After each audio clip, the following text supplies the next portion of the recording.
Mark Rogers TV on college football, and with everything that's happened in the Big Ten this season, and most recently the Brady Hoke situation in Michigan, and that's a mess up there. The Big Ten really needs this. We got Michigan State, Nebraska coming up on Saturday night, and this should be a good one. We bring in Brian Towle of SB Nation to talk it up, and Brian, of course, Nebraska's not been in a serious national championship hunt for a long time, and I don't know that national championship should be the talk right now, but in terms of typically losing a somewhat early season game. They haven't done that yet. Is this one of the bigger games you can remember in recent times? I think for Bo Pelini's sake and the national image for Nebraska, it hasn't gotten as big since against Texas in the Big 12 championship in Arlington. I think Nebraska started 5-0 under Solich many times. They've started 5-0 once under Pelini. Never got to 6-0, and that's the big kicker here. And it's arguably the best team that Nebraska's played so far this year. Probably going to play this year in the regular season. Saturday night game, national telecast on ABC. Every time this happens, Nebraska tends to play a little down and such, and not really get a great game. And this is the one time that a couple guys locally in Omaha said, "Hey, this is the game that if you want to be taken seriously across America, not even the Big Ten, but across America, this is the game that you have to win.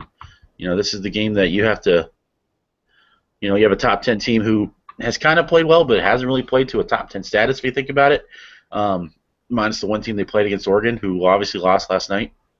But, this is the team, this is the game that Nebraska needs to shine in and use that big offense, and if that defense is back, so be it. And it's the game that you have to win to get some national respectability, and I completely agree with that. So, one other question, Brian, before we start talking X's and O's, and that would be most people that I talk to still consider Michigan State the banner holder for the Big, for lack of a better term, meaning that Michigan State, even with a loss already, I don't know necessarily now with what happened last night against Arizona, but that Michigan State would be the team that a Big Ten neutral fan would want to root for, even over Nebraska, possibly running the table. So your thoughts about that?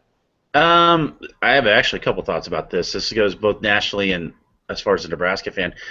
Yeah, Michigan State's carried the banner. I mean, really, if you think about it, they were one couple bad quarters from being undefeated last year against Notre Dame. They ran the sheet. They took out the Big Ten's best chance to get the national championship game against Ohio State. Got Auburn to the title game pretty much, and they have been the banner team. They beat Stanford. They play a style of football that honestly a lot of people think is boring now. Pro style plotted out offense and a defense that pays the bills. It's not an Oregon. It's not an Oklahoma State. It's not a Baylor, but their record speaks for themselves. I mean, they've played pretty well. They've won a couple big bowl games. They won the Rose Bowl last year, the year before, pretty good. And they've churned guys out to the NFL both on defense and offense. So they're pretty much the model you want as far as nationally what people see about the Big Ten. It's not Ohio State without losing Braxton Miller. It's not even Wisconsin with Gordon and Stavi's issues and such like that. The only other thing I would say to that is Nebraska loves the fan base the last 2 years have loved to discredit Michigan State as much as you can. There's a big faction, and it's weird to explain this. Last year after Nebraska lost to Michigan State, every excuse was made for Nebraska per se, but also everybody discredited Michigan State for their season. They're overrated. If we didn't turn the ball over 5 times, we would have won. Connor Cook didn't have a great day in Lincoln. Bo Pelini's defense works. It's just bad luck. Nebraska's a much better team, so on and so forth.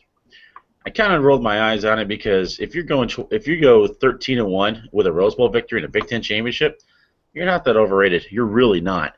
This year it's kind of the same thing. Well, Connor Cook's hasn't never faced our defense, and Bo Pelini eats him alive, and our offense is unstoppable. That defense is a fraud, and when will ever people learn? And kind of get this overinflation of egos. To be honest with you, that if if Nebraska beats Michigan State, then yeah, definitely Michigan State was a top 10 team, and woohoo, we beat a top 10 team. We're 6-0, we're the best team in the Big Ten. But if Nebraska happens to lose Saturday night, it tends to become the point of, oh, well, Sparty's not real good, and, the media just blows them up, and, Nebraska's a lot better. And it's violently maddening, to be honest with you, because, and I guess every fan base says that, you're valuing them if they win, but if they lose, you're devaluing them, which devalues the Big Ten. To me, Nebraska, has the best resume now for the Big Ten nationally. They need this win more. The Big Ten needs Nebraska to win right now, because say Michigan State wins, they're eating each other up, such and such. Not saying that Michigan State wouldn't be the best team if they didn't win. I'd believe that, but for college football playoff wise, Nebraska's the best resume. If you think about it, 6-0, probably get the 9-0 by the time they go to Wisconsin in a month and a half, in about 5 weeks. So pick your poison here. Definitely, I would say that Michigan State is the poster child right now in the Big Ten nationally, but Nebraska has a great way to come Saturday night. Yeah, totally agree, because, again, I understand the respect for Michigan State based on what they accomplished last year, based on 3 quarters against Oregon at the same time. We're talking no losses for Nebraska. So let's say, I got to connect a lot of dots here, but let's say Nebraska beats Michigan State. Let's say Michigan State beats an Ohio State team that doesn't lose another game. So Ohio State finishes, 10-2. Michigan State beats them. Nebraska beats Wisconsin and beats Michigan. Rematch in Indy.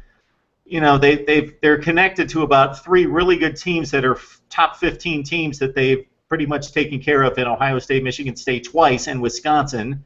Ohio State by transitive property, I guess.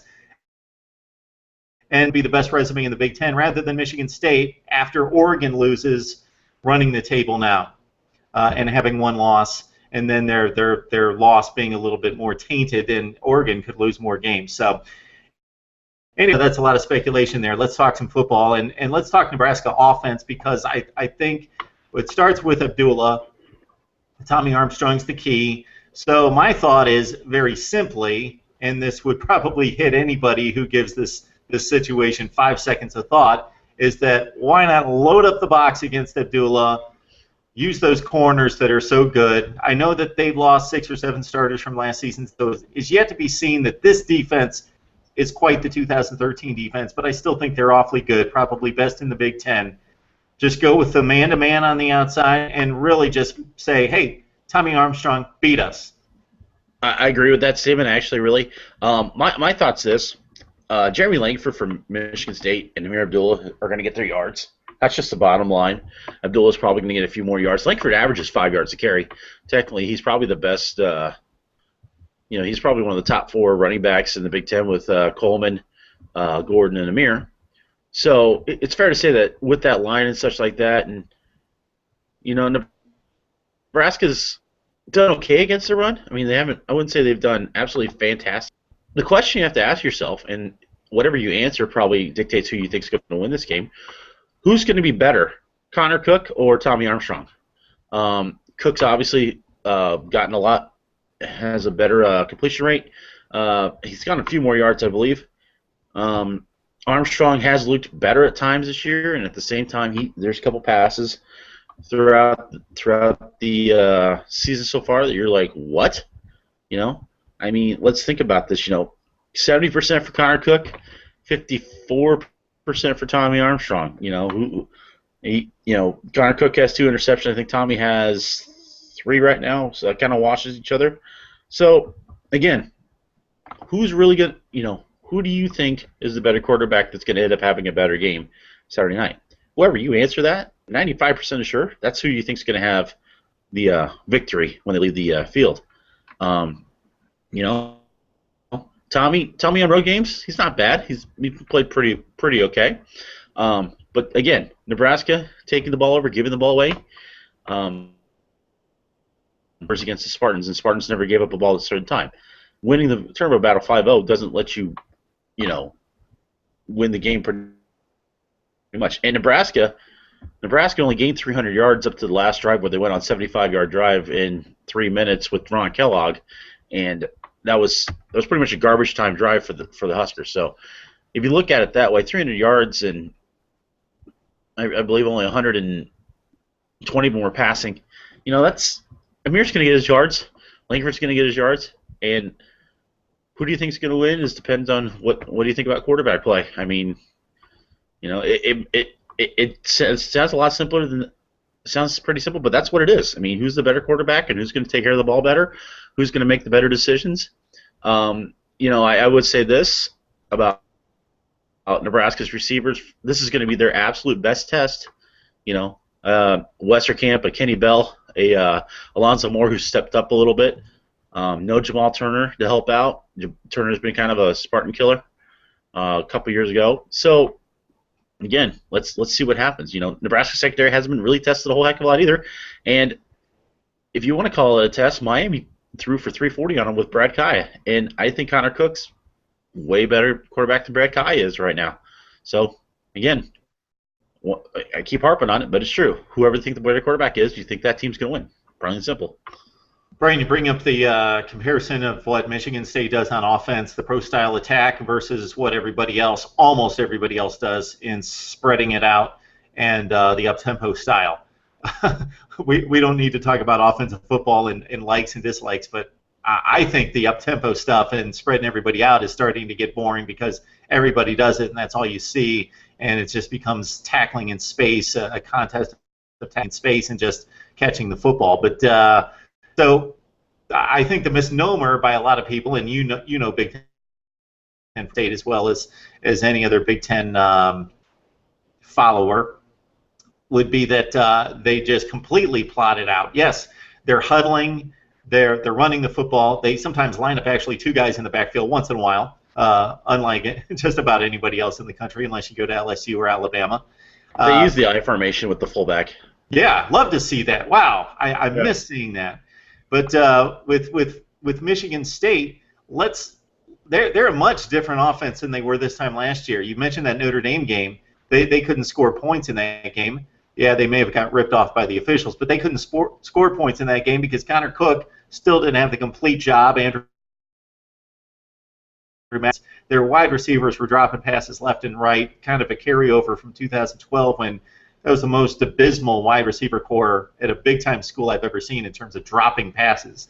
But anyway, they kind of hit Nebraska during that progression, a passing game, and then by the end of the year, they hit up Ohio State for 300, they hit up Stanford for 300, and if you notice the kind of numbers Connor Cook's putting up against lesser competition, first 500 yards total offense against Oregon.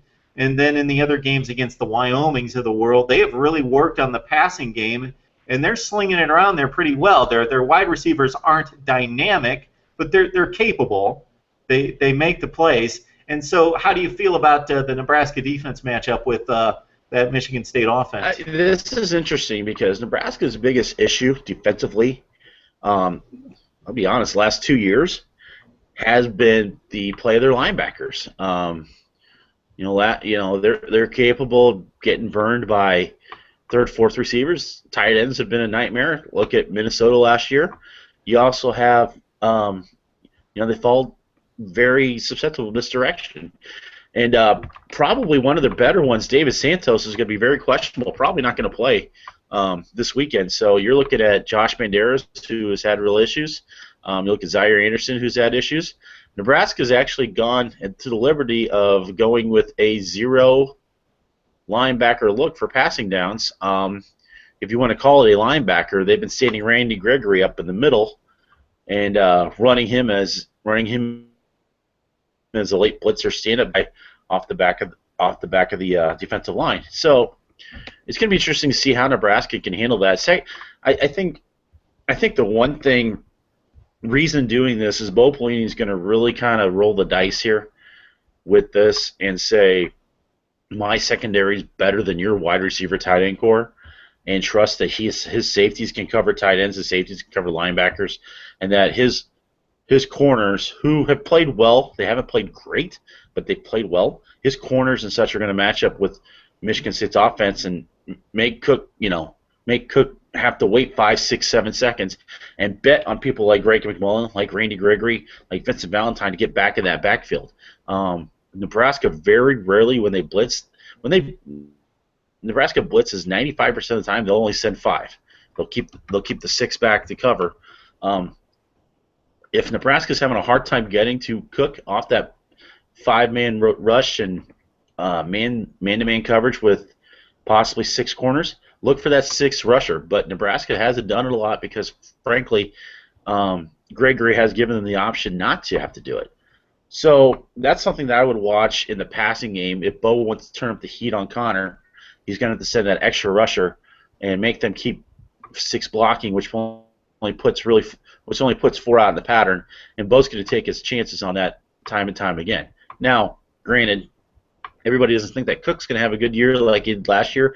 3rd down passing against Nebraska, where he absolutely torched the Huskers. 3rd down passing last year. I think he had like 8 first down. If I remember right, it's like 8 or 9 first downs alone Cook had throwing the ball against Nebraska's D, which I think that's something you're going to definitely watch. What they do with Gregory, they've liked to keep him off the corner. They've actually, like I said, brought him back in the linebacker spot against Illinois. He came through the middle line and kind of picked his A-gap, really whatever he wanted to do. McMullen's got to have a big game, but I also think that the guys in the middle, we haven't seen a Joe Keels yet. He's a JUCO guy that we got told was really good as a rusher. Marcus Newby, who is a linebacker that they love to put on the corner, put on Gregory's corner when Gregory's on that stand-up roll. That's something. This is the biggest test for the defensive line in a while because not only, the rushing aspect, but also that pass blocking aspect, and they can get the Cook and make Cook either have to throw the ball away or even get sacks. That's what's going to be probably the best thing for Nebraska secondary-wise. If Cook can get the ball to the receivers and get them in space, which has been an issue at times, especially against Miami for the Huskers, then Nebraska's going to be in trouble. And if Nebraska's in trouble like that, it could be a long game because Nebraska's offense is not prettily based to build a 7-8 minute drive like Michigan State. And like you just talked about, spread offenses kind of get a little, spread offenses haven't won the big one a lot. Auburn's did. Alabama's pretty much run pro style. Michigan State runs pro style. Florida State runs this pseudo pro style spread, but Jameis is more of a drop back passer than he is a runner. So, and I agree with that now. And you can be fair to say that the pro style West Coast / type of offense is the tougher one, the minority that it's tougher to play against. So, I think Bo gets it in that, his if it's basic to what Bo's done against this type of offense, then yeah, he'll have something up his sleeve. But it's kind of where Nebraska's kind of become this team that goes against the spread and everything like that. I mean, if you think about it, the toughest guy that Bo's had an issue against is Greg Davis, the offensive coordinator at Iowa, and he kind of runs basically the same stuff. He runs a little more. He's trying to run a little more spread, but mostly it's a pro style offense. So it's really kind of hit or miss on OCs and everything like that. He's had success since Michigan State. He's had issues against Michigan State. It really depends, what he wants to do. Sometimes Bo outthinks himself. He puts a scheme in that you kind of wonder what's going on. And if it's a simple scheme that players can get this Saturday, like I said, if they can get their rush in 5 and keep it simple in the back with the back 6, that's one thing. If they have to rush 6 and keep only 5 to defend receivers, then we could have issues because not only is Nebraska not getting the quarterback, but they're also having issues covering. And if Nebraska's going to have issues covering, is going to matter because Cook's going to destroy him and Nebraska's not going to get the ball. And yeah, it's going to be an issue. Big deal for the Huskers. I got to say, Brian, that when I look at Michigan State, there's just I'm a little bit more sure of what they have across the board, meaning I know what the offense is going to look like. I know what Langford brings to the table. I can trust in Cook. Defensively, yes, they lost what they had last year on a number of areas, but at the same time, they still have one of the best 10 defenses in the country probably. and we'll see on Saturday night because they've only really faced one team thus far. So I pretty much know what Michigan State brings me. Nebraska, I think I know what they have, obviously, in Abdullah and on the outside. I don't know what they bring me on defense because we've talked about this in the offseason. The Nebraska defensive decline has been substantial in recent years. You expected them to be better this year. They have been better.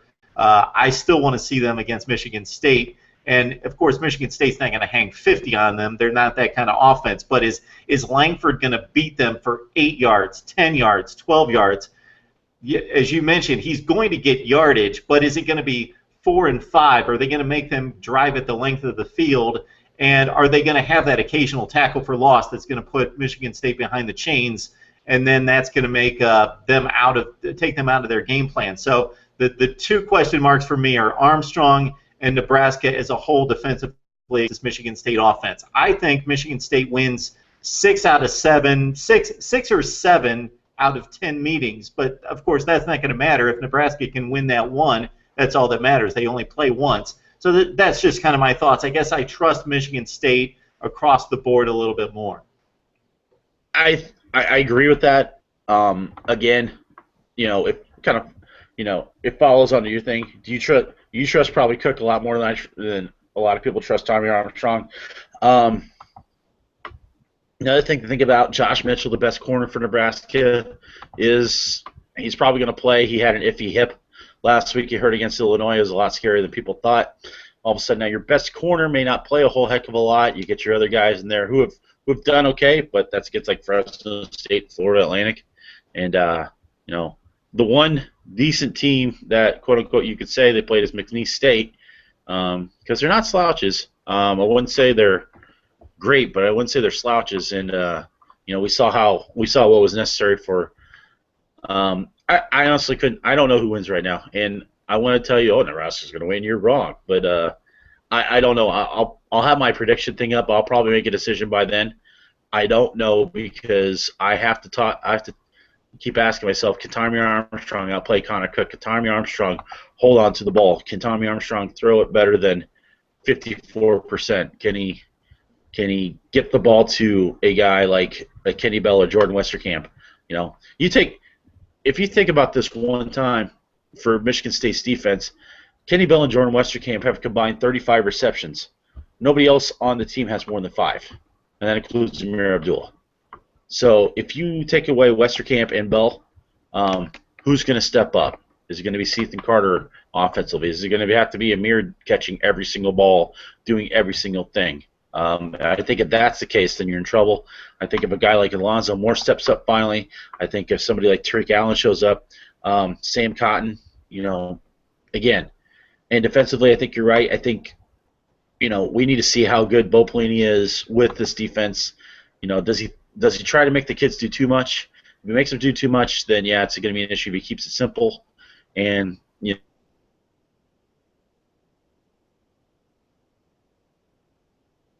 C-ball. Game in East Lansing, and it's a game where the fan base, and I wonder if the team is getting a little too fired up. Again, I don't know. I'll have something for it later today, but I really don't know who's going to win. I don't know if Nebraska can win this game. I want to lean towards Michigan State, but right now I couldn't tell you. I can't make the decision. I'm my wife when we're chasing out cabinets. I can't make a decision for you. So. All right, Brian, good stuff, definitely. In a weekend of college football, this week 6, that's so much better than everything we've seen up till now, where there's actually 12 pretty good games across the board and 4 or 5 really, really good games. This is one of about 2 or 3 that I have to see Michigan State, Nebraska on Saturday night. So, Brian Towle of Corn Nation. Hey, Brian, we appreciate you stopping by as always. Thank you, man. Have a great day.